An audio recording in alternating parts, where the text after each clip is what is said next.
For the first part of this, we just need to set up a head. And remember that we're not getting caught up in likeness with this. It's really just about mapping.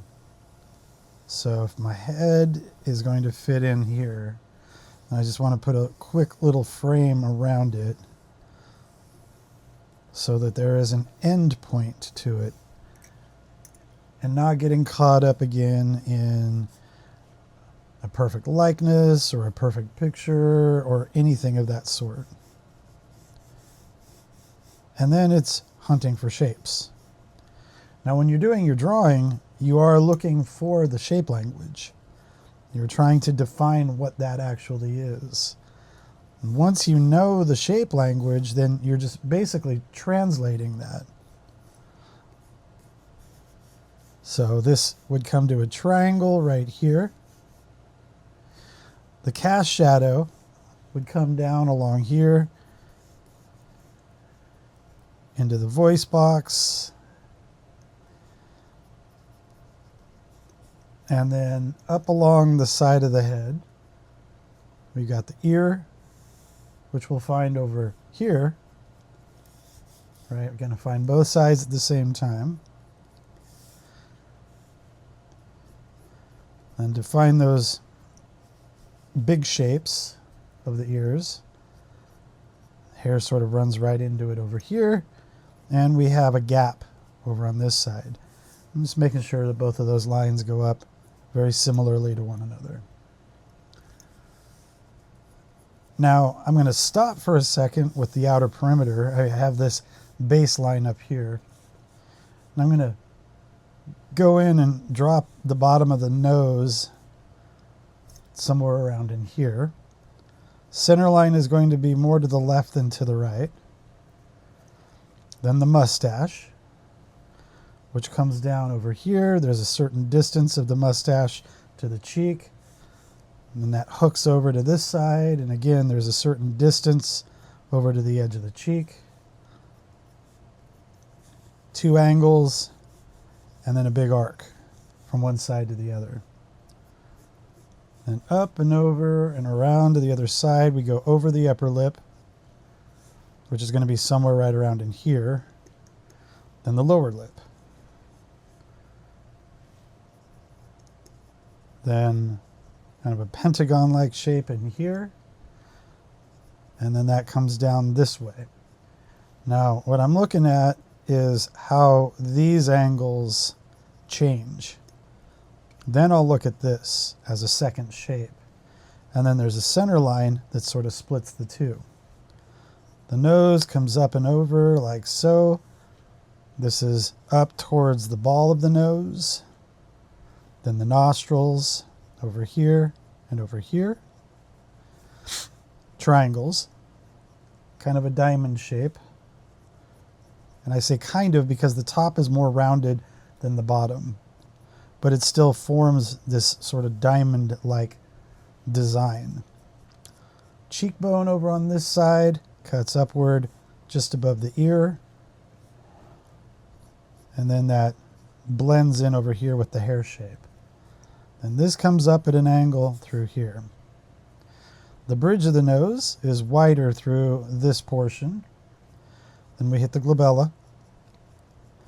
And what I want to really emphasize here when putting the drawing together is that I'm not necessarily going for a likeness, but because of the skills that I've developed, I'm going to get something that's similar to a likeness.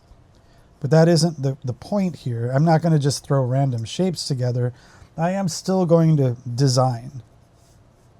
And that's exactly what I'm doing here, is I'm designing. This goes up and over here in an arc. Then I'm looking at the corner of this and the distance between here and here. And this can actually go back just a little more, and this can cut in a little more. Then there's the eyeball shape that sits right in here. Distance from the laugh line here. And actually this can dip a little bit closer to the nose.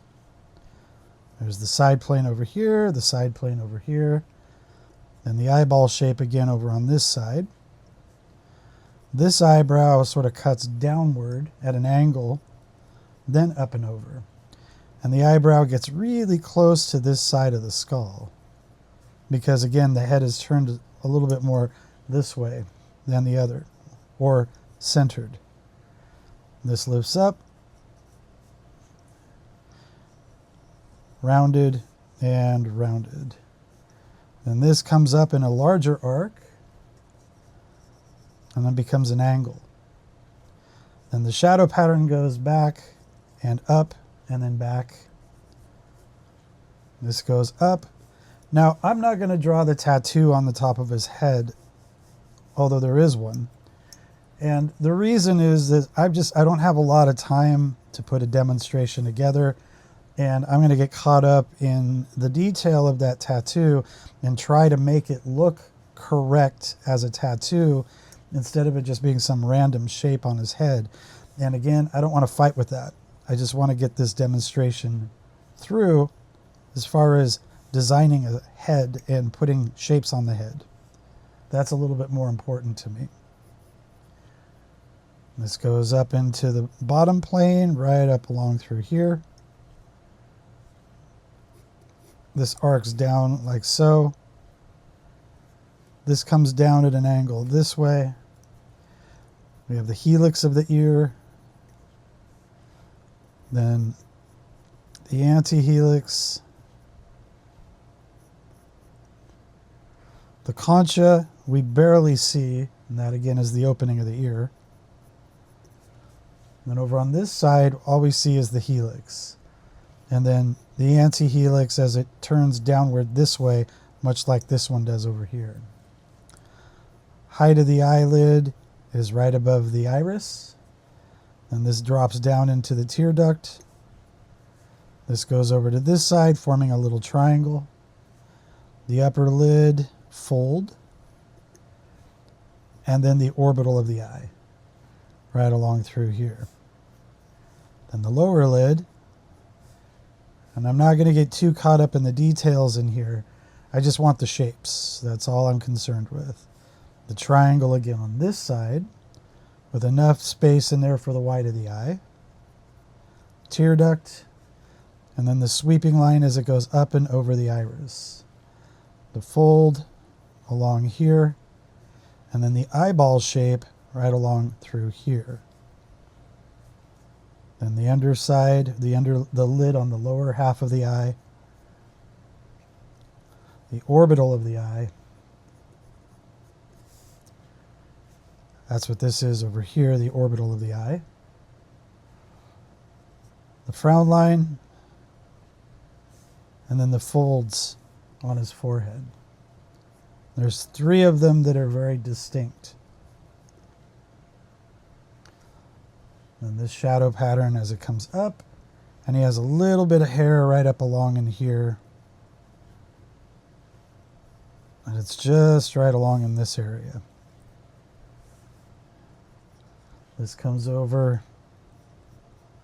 change the shape of this slightly, bring this in a little,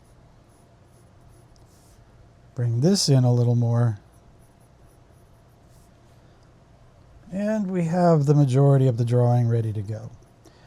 Now, all these shapes I designed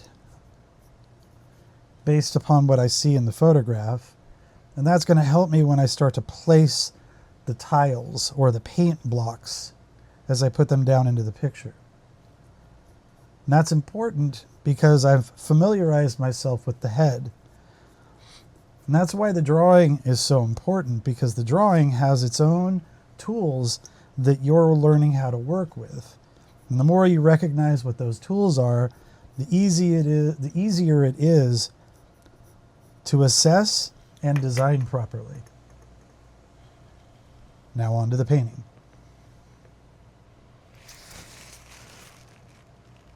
I have a plastic palette over here. This is where I'm going to place the gouache. The gouache is Da Vinci gouache, really good solid gouache, really good solid oil paints, really good solid watercolors, and tube sizes that are not your typical tube sizes when you buy gouache. This tube is the size of your typical oil tube the smallest oil tube, or a smaller oil tube rather, because there are even smaller than this. This costs the same amount as one of those little tiny tubes from Winsor Newton. So I highly recommend that you go to the Da Vinci website and check out their paints and the prices of their paints. They're also Southern California based, so you're not ordering from out of the country and you're not going to get overcharged all the tariff tax or anything like that. Black and white, that's all we need today. And then these really crappy brushes, and I mean that. They literally are garbage brushes. They were $1 each, but I'm basically pointing this out. Yes, I have really good brushes, like these Escoda brushes.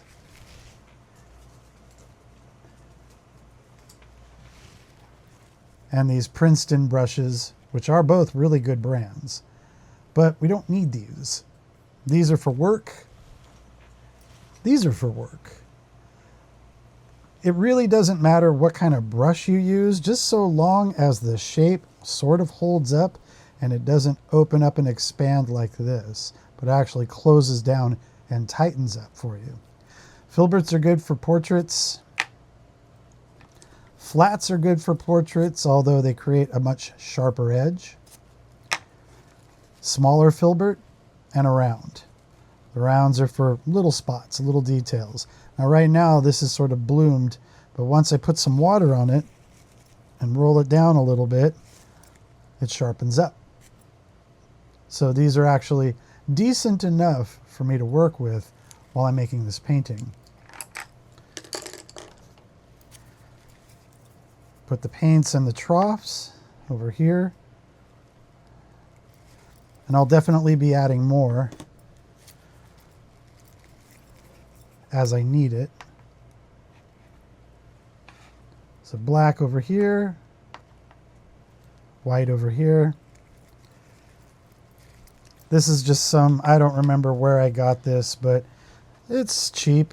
I think it was for watercolor purposes. I'm going to use these three areas for lighter, middle, and darker, or darker, middle, and lighter values, sort of in coordination with where these paints are. So I'll dip over here for the darker values, both of them together for the middle values, and white over here for the lighter values. These are dried up watercolors, but they can be reactivated again. Gouache really can't. I mean, it can, but not from a big puddle like this. Once the puddle dries, it's really tough to reactivate, and it's never as strong as when you get it straight out of the tube. So on a light surface like this, the first place that you want to go to are your darks. You want to start with your darks. In this case, I'm actually going to start with the middle value so that I can block in the background. So that'll go here in the center.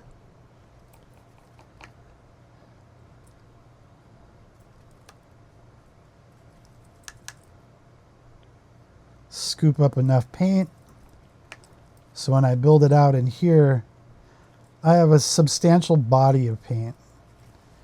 It isn't just like some little dollop. Now the brush is loaded with paint right now, so I can go ahead and start dropping that into the canvas. And it's more important that I'm right up against the portrait than I am painting these corners out here. We have to compare values to each other, and it's really difficult to do that when they're separated far enough from one another. We want them right up against each other.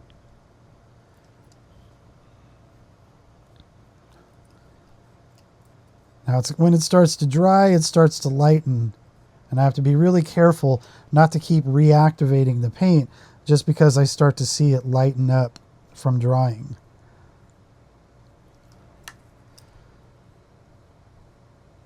Using the flat, especially the large one, because it does a lot of coverage very quickly.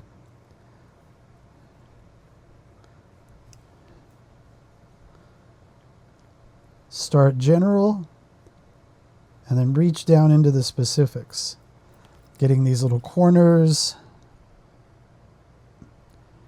And I'm basically just connecting them to the bigger blocks of color that have already been placed on the surface.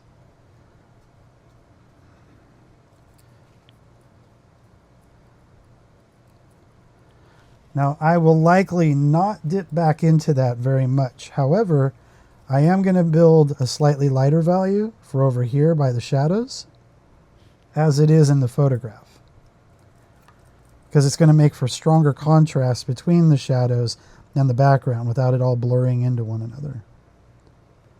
And that's exactly what the photographer had intended. This photo's from Mark Leita, who does soft white underbelly. If you've ever watched any of his videos on YouTube, or you've seen any of his photographs online. He's an amazing photographer, and he has a really crazy show, but you got to be ready for it, because you're going to be hearing some dark and dirty stuff from life, gritty. He's definitely not taking photos just because he's looking for the happy and the joyful. He's actually trying to educate all of us on the various facets of life that very few of us want to pay any attention to. And I can't appreciate him enough for doing it. Some crazy interviews, but they're really good. And I highly recommend that you listen to some of them. But you can only stomach so many of them, because they really are about, the majority of them are really about some heavy duty stuff in life. And, you know, it's really hard to kind of be around that for hours and hours and hours on end without starting to feel a little bit crazy in your own head. Completely cleaning the brush off. Now, I know that there's going to be some paint within the hairs here in between, but as long as I get the majority of it off, I can still use this. It's still a fairly clean brush. Now I'm going to reduce the scale of the brush down and put that aside for now. I'm going to go towards this one. Actually, I'm going to go to this one next. I'm going to drop in the dark shadows. Start with black, then add a little bit of white. You never want pure white or pure black in your picture, even if the photograph or the reference shows it. If you go with pure either one of them too soon, then you don't have anything that can go darker or lighter. And that's the same thing with color. The photograph may have really dark black shadows in it, but you don't want your drawing to have them in there in the generic larger shapes, because again, you won't have that, you won't have an accent color or value in this case. And you won't have a highlight color if you've exhausted them in the big and the general. Now, that's not to say that you couldn't paint that way. I mean, Alex Ross inks with gouache. At least he did with the Fantastic Four project that he did. But he's also not putting color over the top of it. And the inks were to mimic the traditional inking that the comic book artists usually use. He's more familiar with gouache, and he just kept rolling with the gouache instead of moving on to pen and ink, which I have no doubt he could have done if he wanted.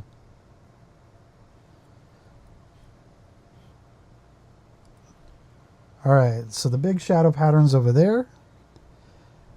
And then for the most part, this entire ear is in shadow. There are some slightly lighter areas. I'm going to go ahead and block in areas of value that are probably larger than they need to be, but I'm also going to leave exposed the areas that have a slightly lighter value in them so that I can paint those in as well. When you're working with gouache, overpainting is really difficult to do. Kind of if you're used to acrylics, overpainting is really easy to work with. That's what you do a lot of the time. If you're building up in layers, you're just overpainting. But in gouache, you're reactivating when you're overpainting. So I'm being really careful about putting too much down too quickly and then having to deal with that mixture later on. Everything is a big shape. I'm looking at the reference, trying to determine what kind of shape it might be. And even though it may take a few brush strokes to fill in the shape is still going to be there. An arc for the top up here, more angular for the bottom half of it here. A little bit of an angle on that side.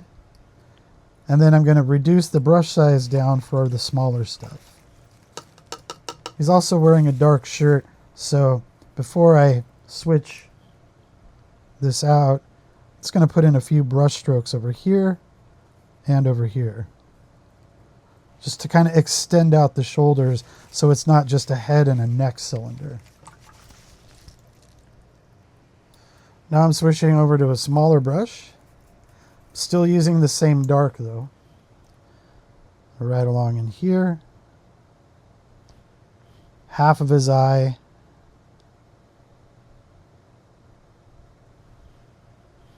down into the tear duct, and the same thing over here. Now the process that I'm working with is what you would call tiling. Tiling is like building a mosaic. You can look that up if you don't know what a mosaic is. But all the little pieces of glass or ceramic that are stacked next to one another that form the image is tiled out. Each one of them is a little tile sitting next to another tile. And that's basically what we're doing here. We're building in little tiles. Each tile is sort of in the shape of what I see in the reference, although some of the shapes are going to be a little bit different just in terms of how much more I add to them so that when I overpaint them, I can bring them back to the shape that they actually are. But it's nice to have a little bit more paint there and then stack the layers, because later on when we go to blend them together, then we have a little bit more to work with. There's something sitting directly underneath the paint that we're going to be putting on top of them. Bring this around. It's a little bit lighter in here, but still dark. Same kind of value can be placed along here and over here. Then his mustache is salt and pepper, but the mustache, when you squint your eyes, is clearly darker than the rest of his face in the big picture area where it's lit by the primary light source. So I'm going to go ahead and block it in dark or darker.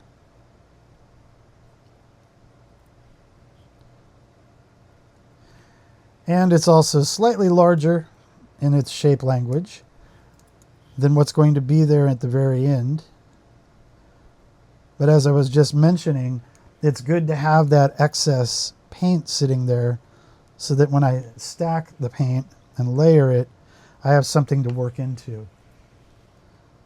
Into the throat. Right along this line, the side plane of his nose. Up and over the top of the eye. Extending off over here, up into the top of the skull. Along his cheekbone right here. And over along here. You can see how the lighter and the darker values are working with one another. And they're starting to roll the form. This doesn't really have the same effect that the mustache does, but it is darker right up along underneath the lower lip. Then there's some smaller, darker tiles along the lower half of the eye here. The other half of each of the irises. It's a very small line right along here. And then out over here. Then this side of his head also dips into a darker value. Doesn't go into shadow, it just gets darker. The laugh line has a little bit more light in it than the values that I've been working with. Now, as I paint it down, it's going to look dark, but then as it dries, it will lighten up. A little bit darker over there.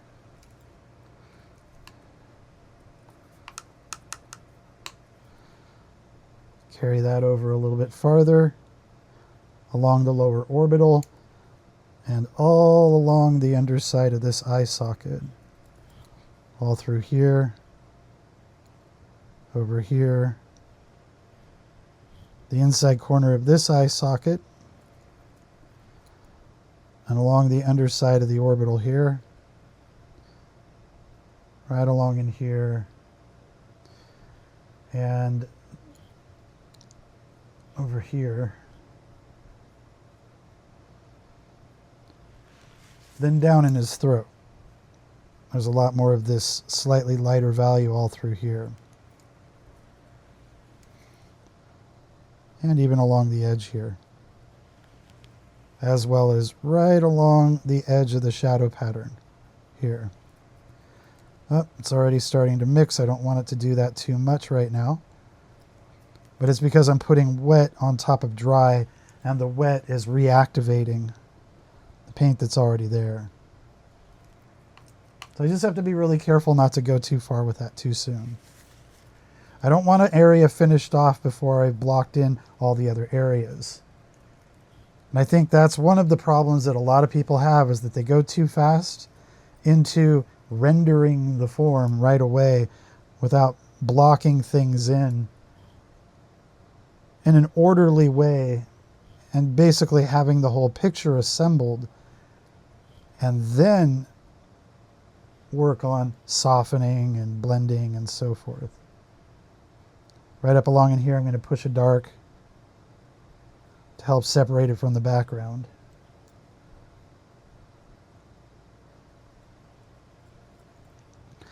Now, the other thing to not be too concerned with is if you overshoot a brush stroke and you put it in the wrong spot, you can easily paint over those.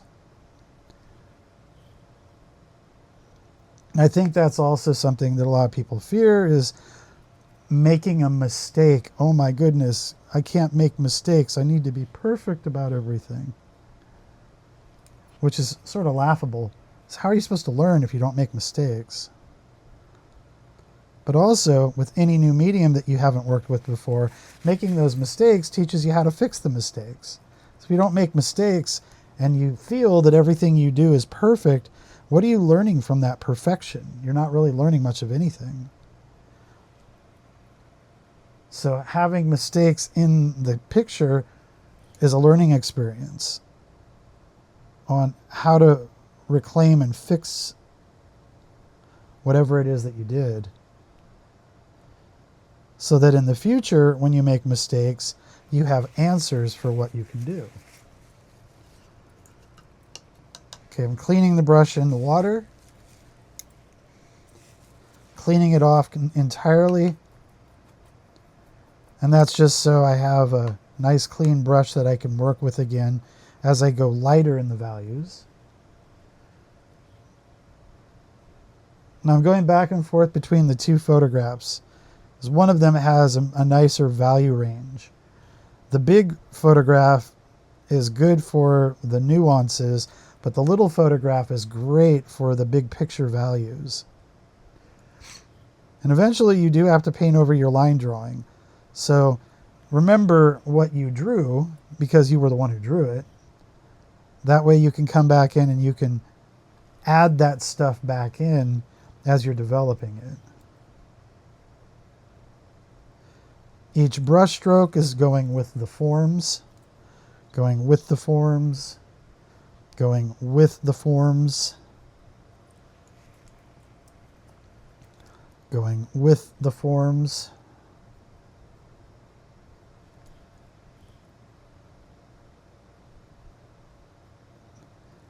And this comes from your drawing experience. Your drawing experience, especially if you've worked and studied academically, is going to show you what form is and how to achieve it. And then you apply that same information into everything you do, whether it's an oil painting, a gouache painting, a watercolor painting, a charcoal drawing, a graphite drawing, whatever. Whatever the case is, you're doing the same thing with all of those different mediums. You're describing form. The values of each of these tiles is part of that form.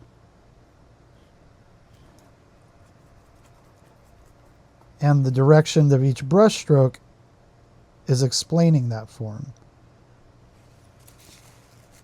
Now remember what I said about the mustache. I'm putting it in a little bit darker so that I can overpaint it with a lighter value. And later, maybe a little bit of texture, but at this point I need to lighten it up, especially over here, so I can see the relationship between the darks on the face and the light of the mustache. There will be some areas where I pop a little bit more light into it. That's just sort of a preview of what I'll eventually be doing. But right now I'm not as concerned about that.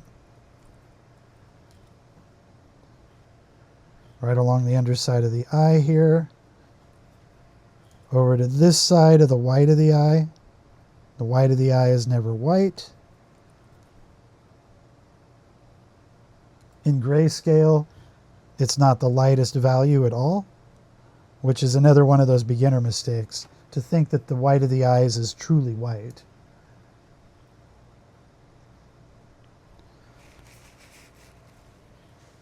And you can see that things are coming up pretty quickly. We're not waiting forever for the picture to develop. Remember that I'm not shooting for a likeness, I'm shooting for a process. Putting a process together to help inform how to get there. But if I happen to get a likeness, then that's a bonus to the whole picture making experience. Now at a certain point, I'm going to get really critical about that likeness, but for right now, I'm not that concerned with it.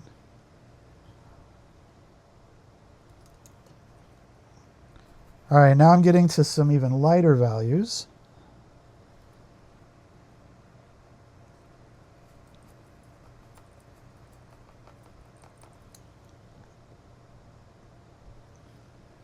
Going to lay it in a little bit heavier.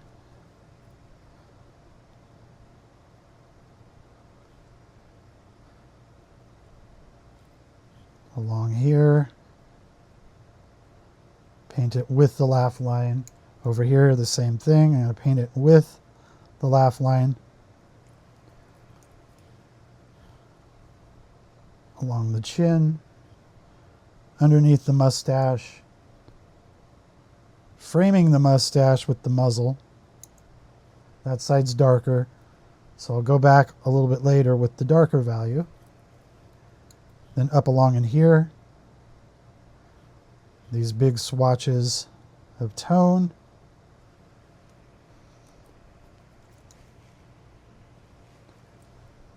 Through the forehead, it's the lightest through here. I'm going to go around that lightest value. Block this in, and then I'm going to go back to a slightly darker value so that I can get the surrounding areas around here.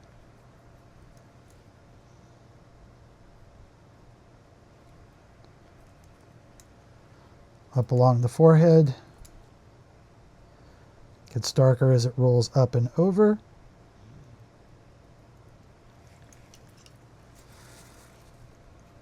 Then I'll jump back to the lighter value again for the bridge of the nose, right up here along the top, the interior corner of the eye socket over here. Then along the orbital of the eye through here. The lower lip only on this side. The other side gets darker. Bottom of the ear. And because it's so small, I'm basically just going to block in the entire shape. And then I'll put in the slightly darker values later. And that is something I forgot to do over on that side.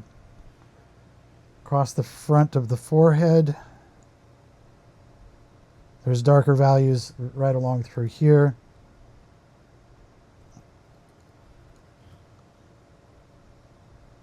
Top of the orbital of the eye. Same thing over here.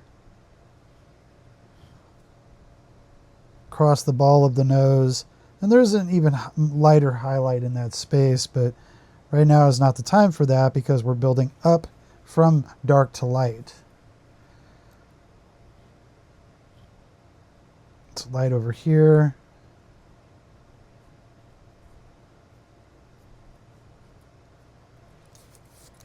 Now I'm going to go back down to a slightly darker value.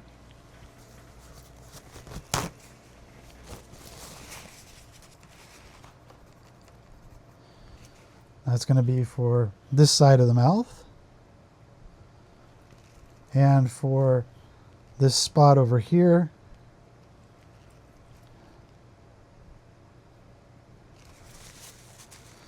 Now a little of that got overpainted. That's, again, perfectly fine.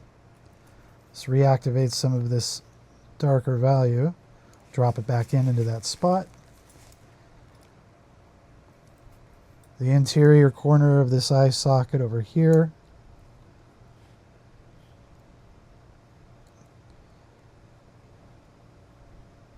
And anywhere where there's still big gaps in the block in, right along in here, there's a gap. Right over here, which actually gets darker in that spot. And I'm going to go even darker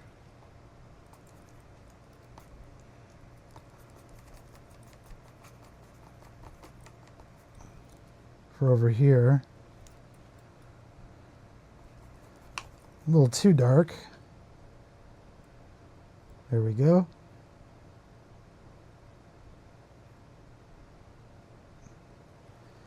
Just quick indications. Drawing will come later. Could be a little bit lighter through here. And along in here, it is a little bit lighter.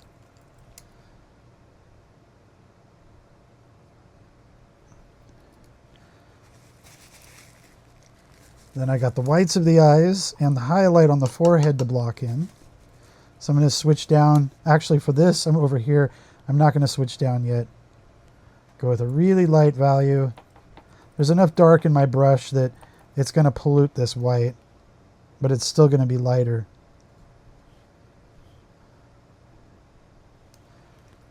Than all the other stuff that I blocked in.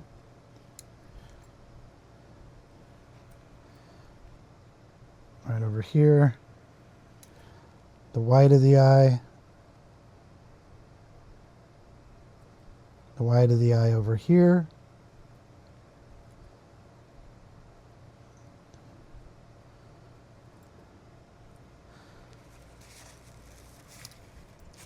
Now I'm going to go back to a darker value again. And I'm using the smaller brush on purpose so that the brush strokes that I make aren't too large. I go across the top of the head there. Put some darks back in along in here. And over here. And in the eyes.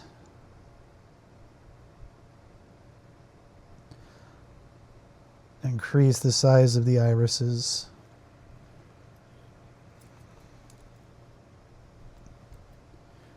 Underneath the lower lip.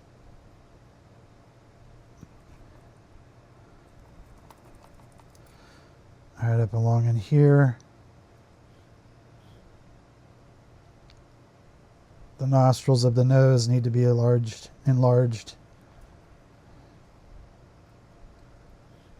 Corner of the eye over here needs to slant down more this way. Same thing with this eye and the corner. Needs to slant down a little bit more. Redefine this. Then going to an even smaller brush, I'm going to block in this shape, over here this shape,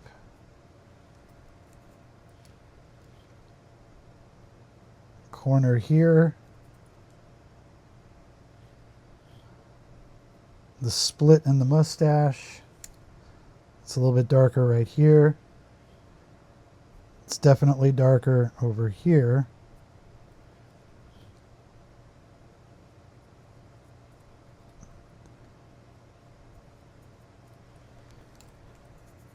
And then little spots like right over here, over here.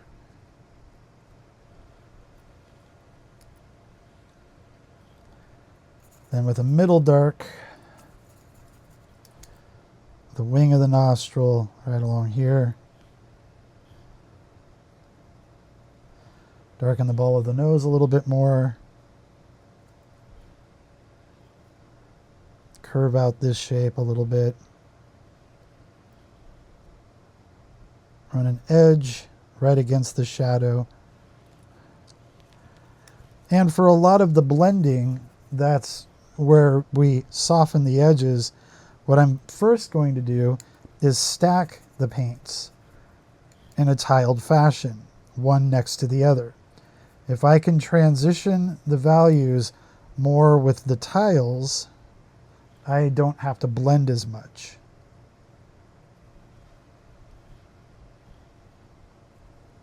Next to the mustache.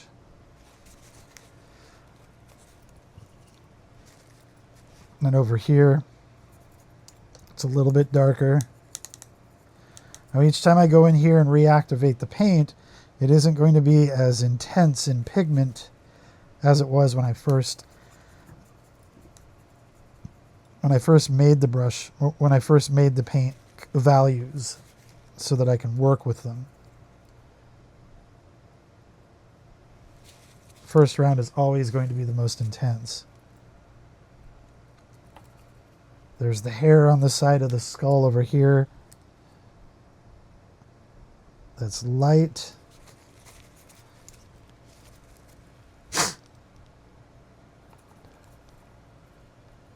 Lighter value right here. Lighter value right across here. A really light value right here next to the eye. And right up along inside of here.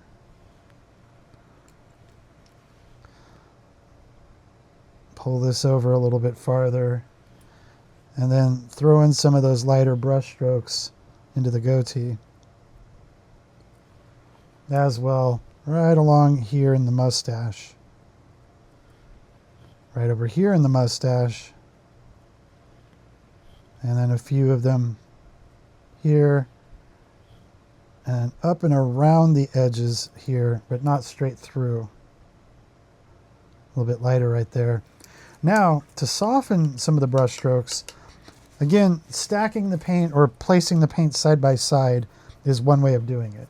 Like right up here, putting in smaller tiles next to the bigger ones, letting them overlap a little bit. What's underneath and what's above are going to sort of activate together because paint isn't completely opaque. There's a certain amount of transparency to it. And optically speaking, they're both going to work in harmony with each other in that way. Darken all of this down over here. Darken this more through here. Can't leave this open and light. That's part of the roundness of the skull. And it does go back and forth between slightly lighter values and slightly darker values. So that's just a matter of stacking.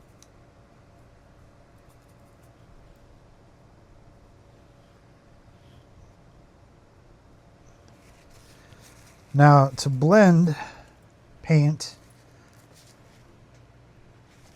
what I'm going to do is I'm going to soak the brush, then I'm going to squeeze it, then I'm going to flatten it with my fingers and squeeze it down again.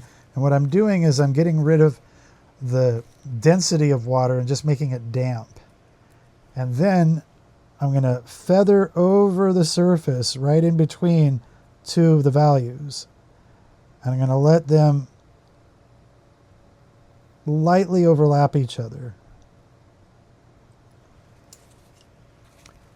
Do the same thing right over here.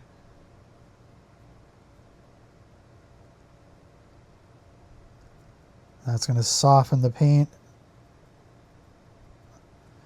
allowing those two passages to transition into each other right along here. See how that softens it really nicely. I just have to be careful not to over soften it, because once it's over softened, it loses all of its structure.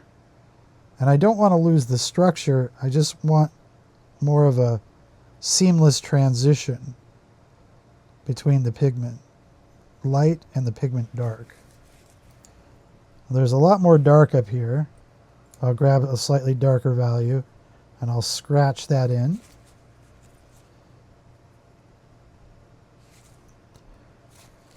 Right along through here, I'm going to soften this all through here.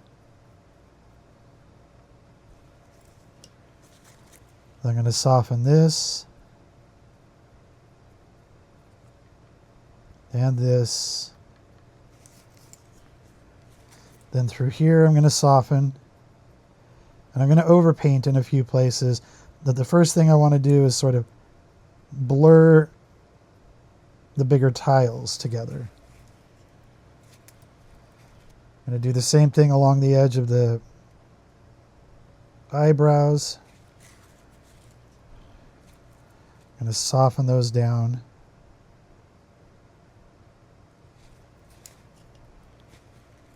Underneath here, I've got to spread the paint out a little bit.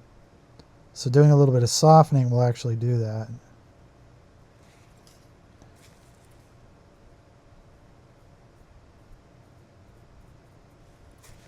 This edge needs to be softened, but I also need some darks right along through here.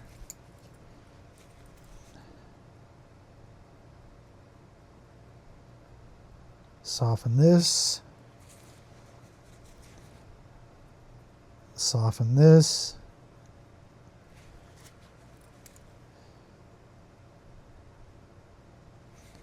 And in some places I'm going to overblend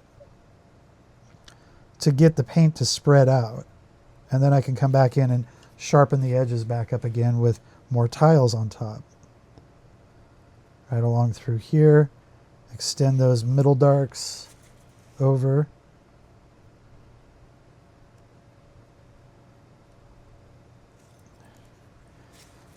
And over here, I'm going to soften up these little brush strokes.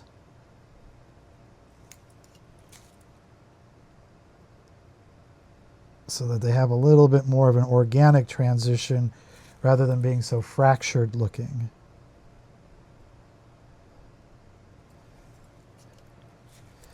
Up along in here, I soaked the brush, but I didn't wipe the brush. That way I can use the water to clean up all that porousness.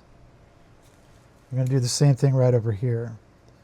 Using the excess water in the brush, I'm pushing down a little bit more aggressively, and that's allowing for the paint to disperse a little bit more beyond the shapes that were generated. Then, of course, the edge of the shadow over here needs to be softer.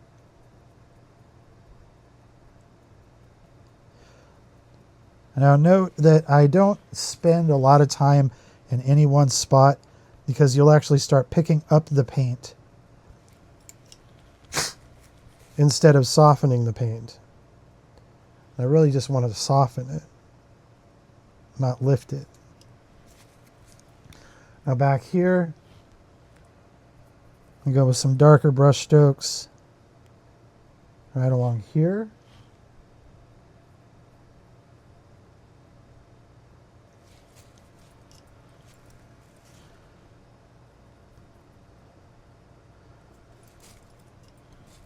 Right along here.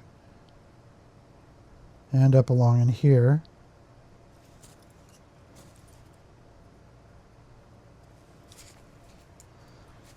And over to this side, along the eyebrow. Soften this edge.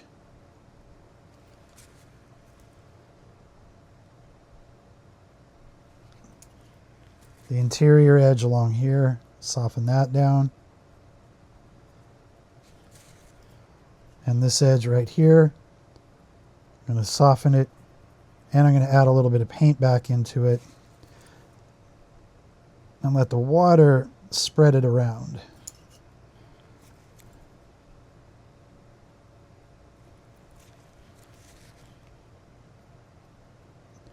Now I don't want to soften every single edge, but at the same time, there's nothing wrong with doing that, just as long as you sort of know what your goal is and know where you want to put sharpness back into the picture. But that's the beauty of gouache, is that it's very malleable, and I'm taking full advantage of that.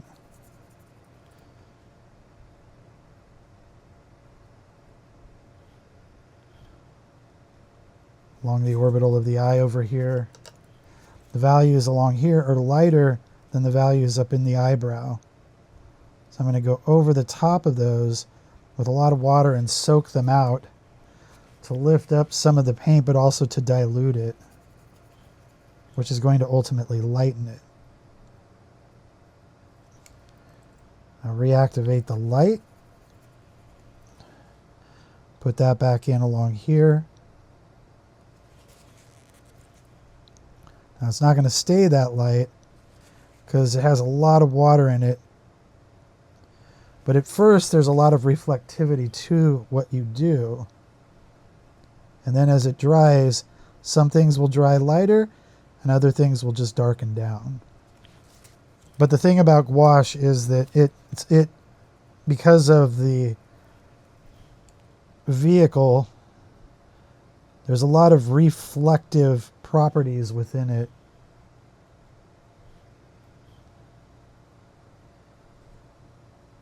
And so it's going to be highly reflective, which means it's going to look lighter visually.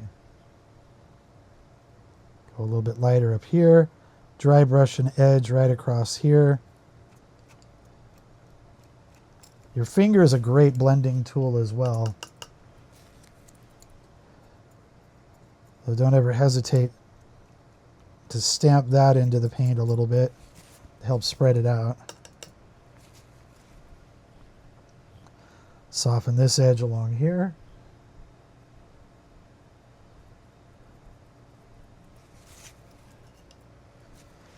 I'm going to soften the edges underneath here. Actually, I'm going to add more paint back into that area. Got to darken this.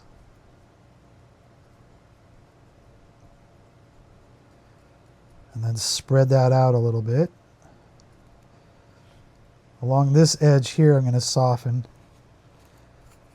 The jaw isn't a corner that's sharp.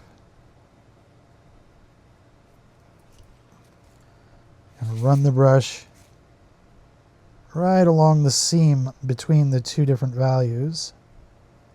And blur all that in.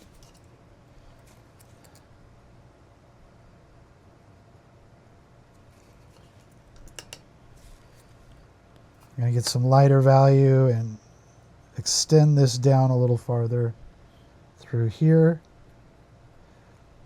And it's going to hit these areas where I have more water on the surface, and it'll make it easier to push it around. And as I do one side, I want to make sure to go to the other side and do the same kind of thing. Look for the balance between the two sides.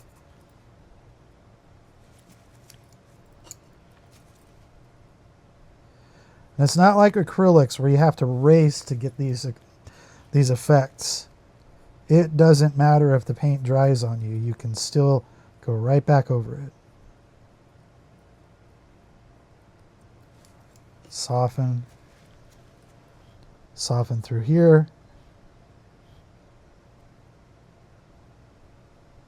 Take that dark up along the cheek line. Then through here, going to whiten these tiles.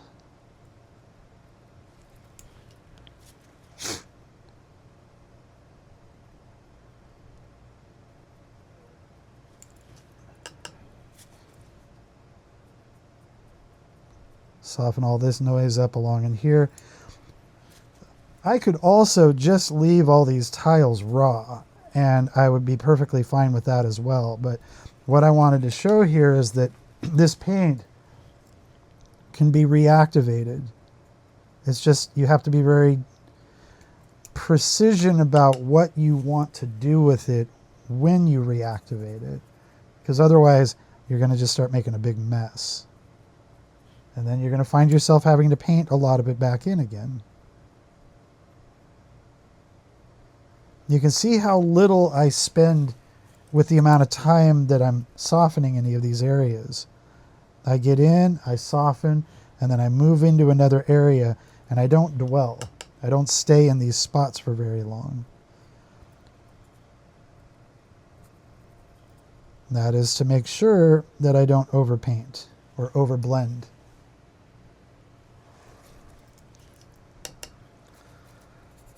Need to extend this shape right here out into the light, kind of dry brushing it in.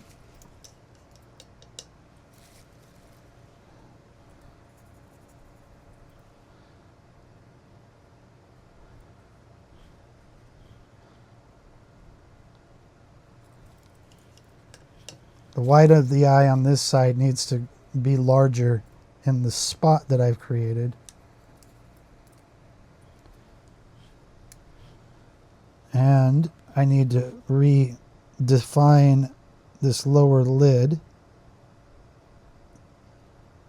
along the shelf line.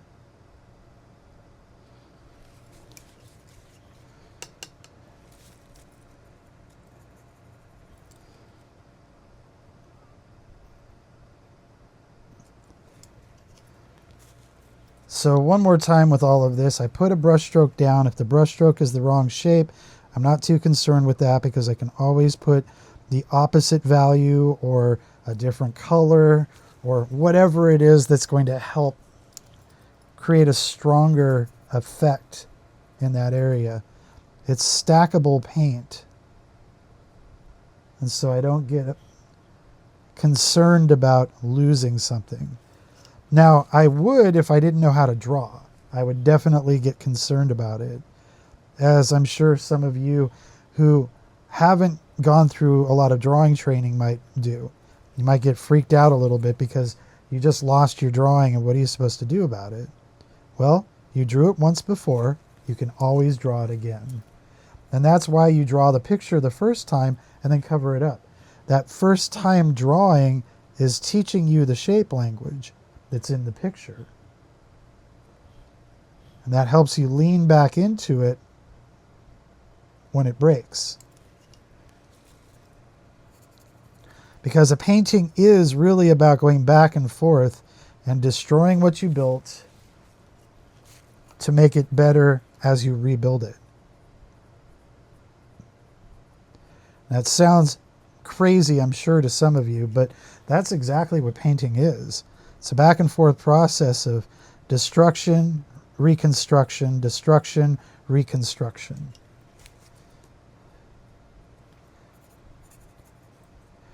You shouldn't think that just because the brushstroke has been placed that it's a forever brushstroke. No matter what the medium is, you should never think that way.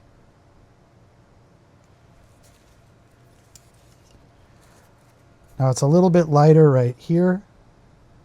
Put that lighter value on top of it, and then put an even lighter value on top of that, stacking them a little bit, and then pushing them down into each other to help blend out the spot.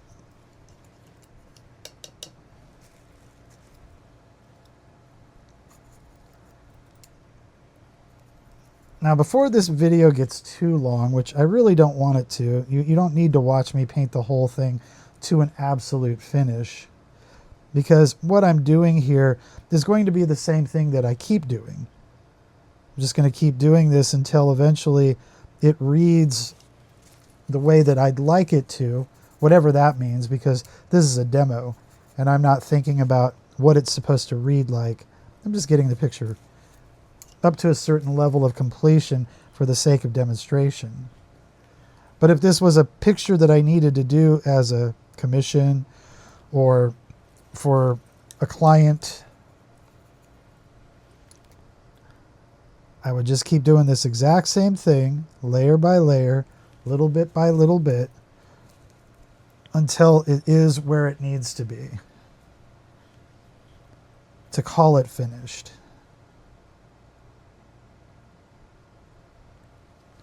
Go back over spots, reestablish spots. The other side, the other eye does not have the same developed shape language. The lower lid is missing. Go ahead and put that back in, which will start to open the eye back up a little. Push this over.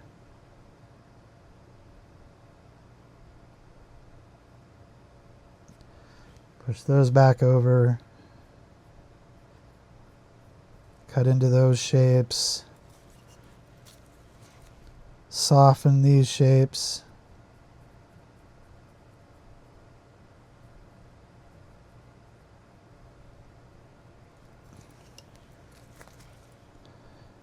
Clean up all this noise.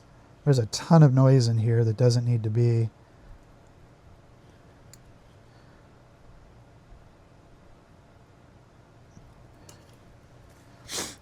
This is too dark. Going to bring the light over a little farther here.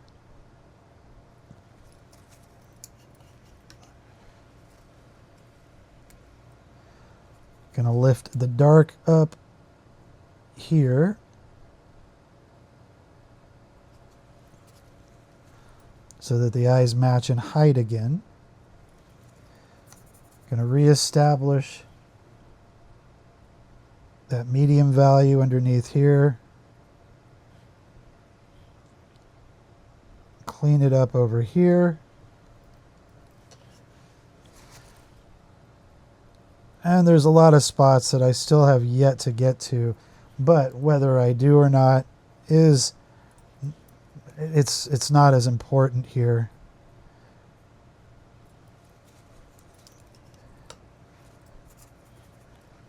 Because again, you don't need to watch me paint this thing all the way through to a finish.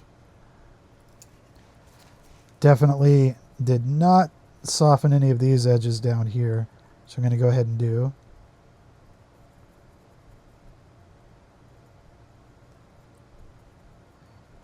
Since it's all in the darks, I don't have to worry about polluting a light area if all I work on are the dark areas.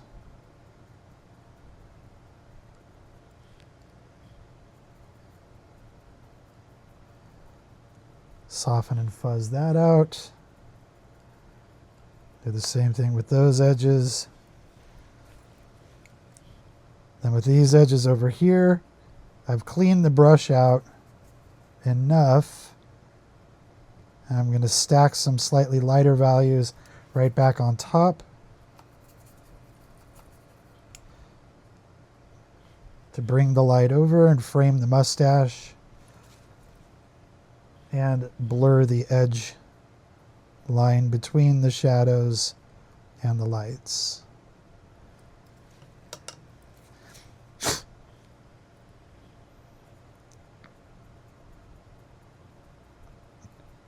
Soup up all of this, then soften the edges.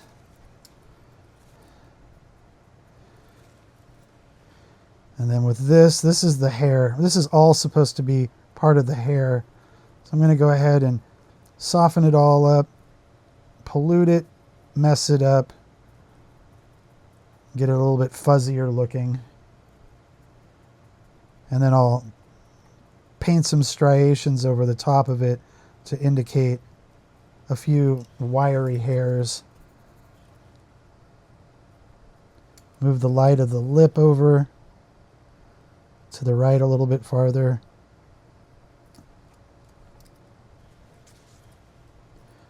And then do the same thing over on this side.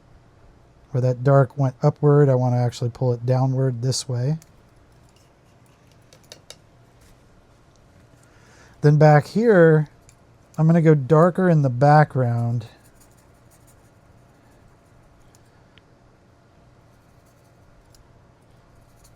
to keep it lighter in the skull.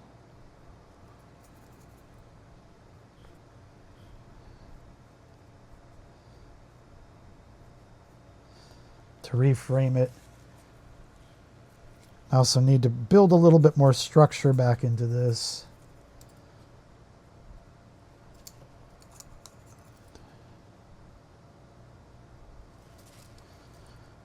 Now that's definitely going a little too dark, but once again, can overpaint the dark with a middle value,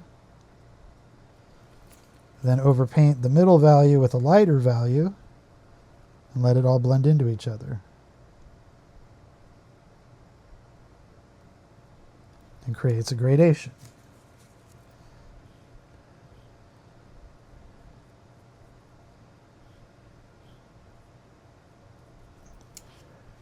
Then back over here at the ear,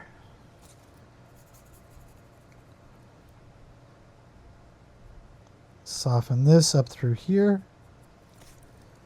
On the top of the helix, I'm going to go lighter here.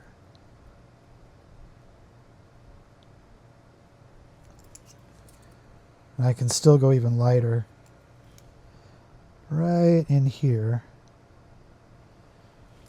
I'm going to go lighter right down here and here, as well as right in here. And then for his hair, I'm going to try to use pure white and drag it in to create kind of a fuzzy edge out of it. And then whatever doesn't work, especially towards the background edge, you can always use paint the background in a little bit darker.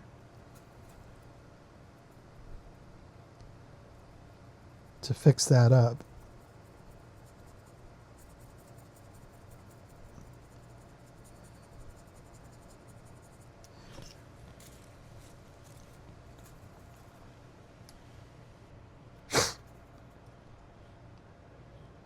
I'm going to pull this light out just a little bit farther here.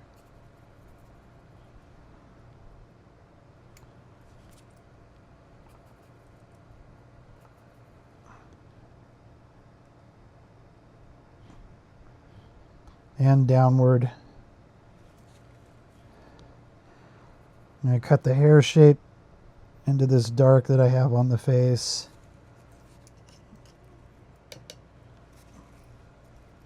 Over here, once you get one side done and you spend a lot of time on it like I have been, I've been spending a lot of time on this side of the face as opposed to that side of the face. When you look back over, you'll obviously start to see, oh man, I'm neglecting a lot of what I need to do over on the other side to bring them both up together. And that's when you jump back over and forget about what you're doing over here, because again, remember with this paint, you can just keep going back over it and over it again, and it doesn't matter if it dried up on you because you can always reactivate it. But it's a good idea to try to balance out what you're doing on both sides of the skull. Once you get one area to completion, and if you didn't do that anywhere else in the picture at all, or bring it up close to completion, it is really difficult to get everything else to match the level of finish that you've done. I'm sure some of you have experienced that. And we've all experienced it when we were kids. You work forever on one eyeball and you don't touch the other one. Then when you go to try to work on that other eyeball, it's like near impossible to do. And it has to do with one being finished and the other one being completely unfinished, and judging how to bring them both up together when the one that's finished looks so much better. And we didn't realize how long it took to take it there. And as a result now, we fight with the other one to bring it up to a certain level of completion. It's happened to all of us at some point, when we were younger especially.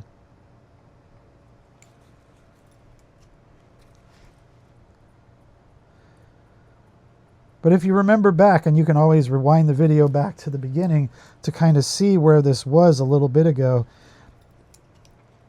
it had a completely different look to it, right? It was really raw looking. And now it's becoming a little bit more organized and a little bit more organized, little bit by little bit.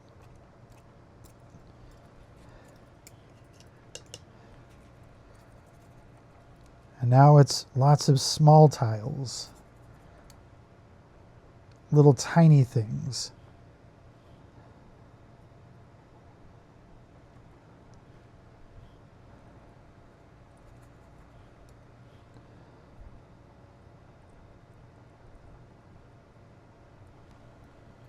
And this is when we start to introduce our said darkest darks and lightest lights, because it's now time for them to see the full value range. We're closer to that particular point in the picture than when we were first starting. It was more about organizing the picture at that point. Now it's about wrapping it up. And getting those other values in now will help us see the full range of value to help us deduce where we need to add more value, darken things, lighten things, adjust the middle tones, maybe go a little darker here, a little lighter there.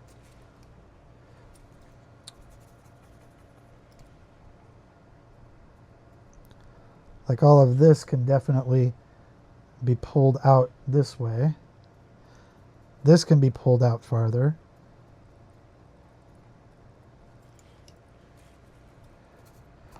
And then run into that with lighter values while they're wet. It's kind of a wet into wet blend. And we can still go even lighter in areas like right over here.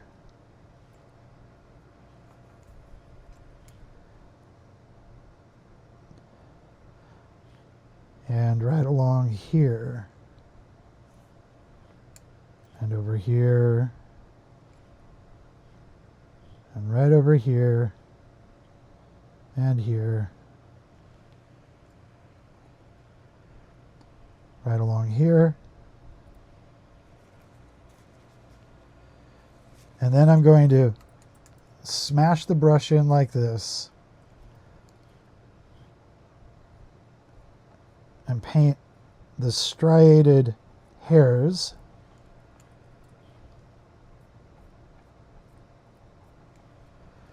I'll do that same thing in the mustache. I just want to be really careful not to repeat the same exact brush stroke over and over again. Kind of like in Photoshop, you use the same brush stroke over and over again, and things start to look a little bit manufactured instead of organic and natural. And then if it gets a little overdone, you can always knock it back. You can always soften it.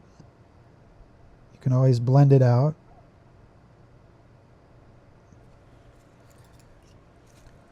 And I just oopsed right along in here, and it doesn't matter because you can always paint right over it. So again, it's that thing where you don't have to worry about messing something up. You can always fix it.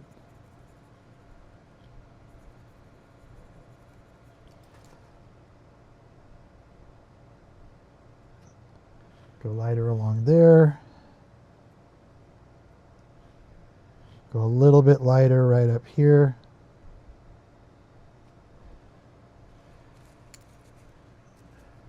Got to soften this edge out a little bit more. Screw the brush up a little bit. Pull a couple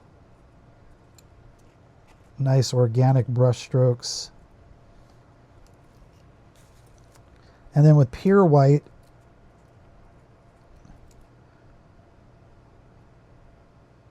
which it's never going to be absolutely pure white, especially if you're painting it directly over the top of wet areas, whatever's underneath is going to blend in with it a little bit.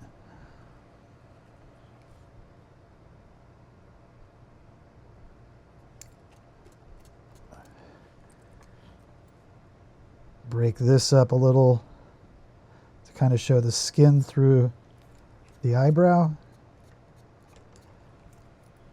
And do that same thing over here. A couple smaller brush strokes. And where things got a little bit messy, you can always just paint right back over those.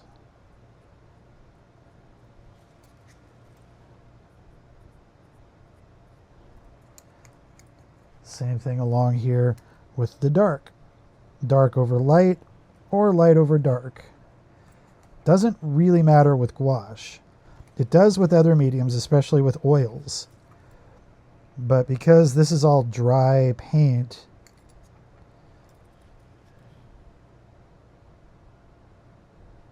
or because we can reactivate the dry paint rather, doesn't matter what you do with it.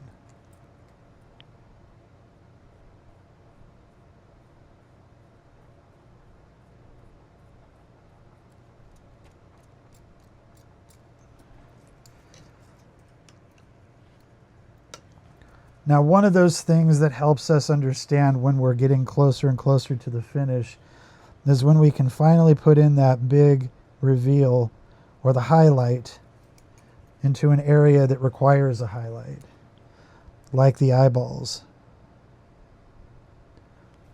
Sort of like the cherry on top, so to speak.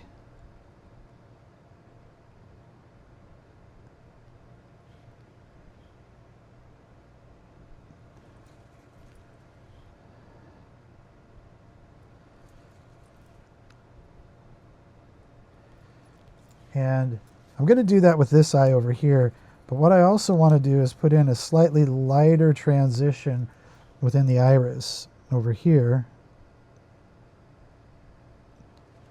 so that the eye has more depth to it. And where the highlight's going to go, I want to make sure that I really darken that down, so that when the highlight does go in, it really sings.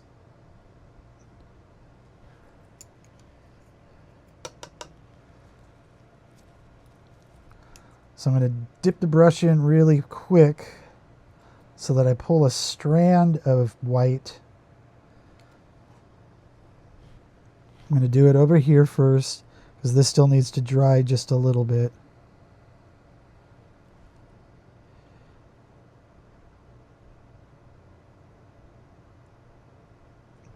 And I'm not going to go nearly as big as the photograph has. Those are, I think, a little bit too large for highlights. But putting those in sort of helps us see that we're that much closer to being finished with the picture. And I just need to come to an end with this at this point.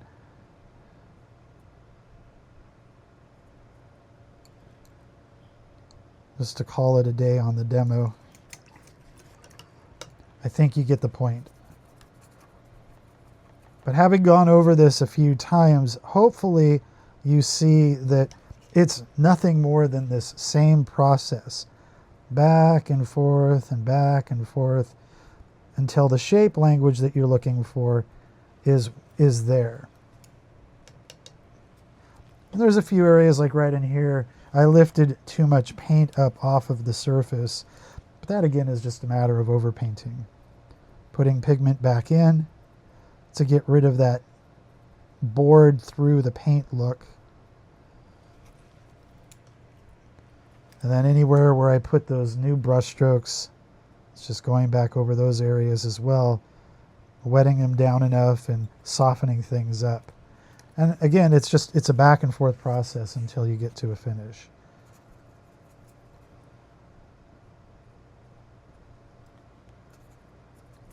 So now I do recommend that when you first learn this medium to start with black and white like I'm doing here.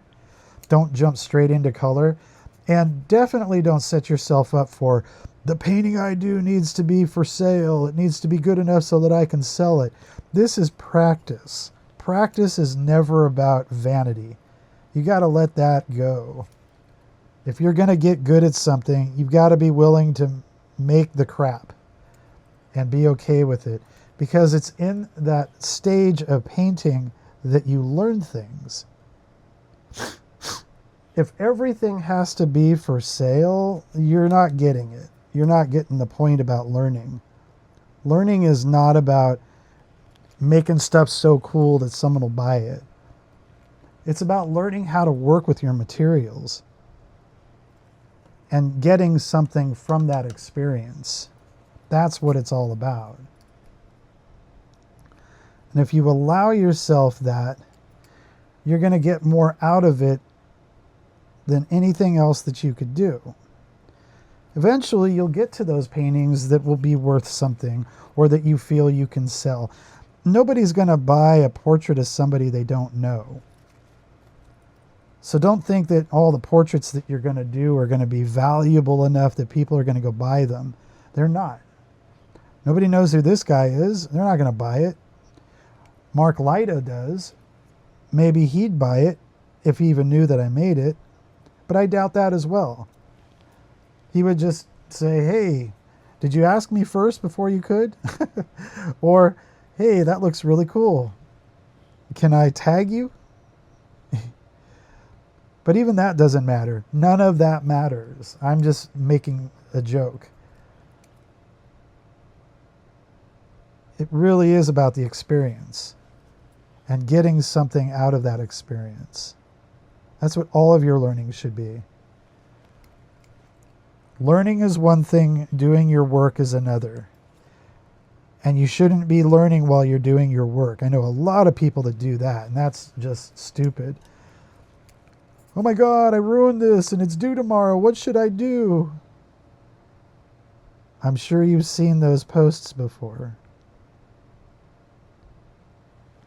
Those are those moments where it's just like, geez, what are you even thinking? Why would you do that?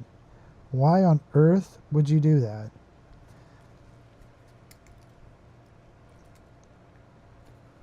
All right. Anyway, enough for now. I'll be back again with another video on painting really soon. I hope you got something from this experience, and I hope you can see some potential for things that you need to be or want to be doing in your work. Now, go paint yourself, go paint for yourself, enjoy the experience, and I'll see you in the next one.